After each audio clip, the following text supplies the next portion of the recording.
അങ്ങനെ അവനും സ്കൂളിലേക്ക്.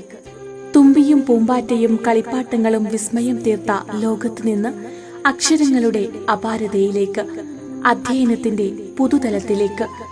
4 വർഷത്തിനപ്പുറം അവൻ കരഞ്ഞപ്പോൾ ഞാൻ സന്തോഷിച്ച നിമിഷത്തിൽ നിന്ന് ഇന്നിന്റെ വളർച്ചയിലേക്ക് എത്തിച്ചേർന്നത് എത്ര വേഗത്തിലാണ്. അവന്റെ കളിയും ചിരിയും കുസൃതികളും നോക്കി വർഷങ്ങൾ കടന്നുപോയതറിഞ്ഞില്ല. ഇന്നിതാ പുത്തനുടുപ്പും ബാഗും കുടയുമായി പുതിയ കൂട്ടുകാരെ തേടി വിദ്യാലയത്തിന്റെ തിരുമുറ്റത്തേക്ക് എത്തിച്ചേർന്നിരിക്കുന്നു.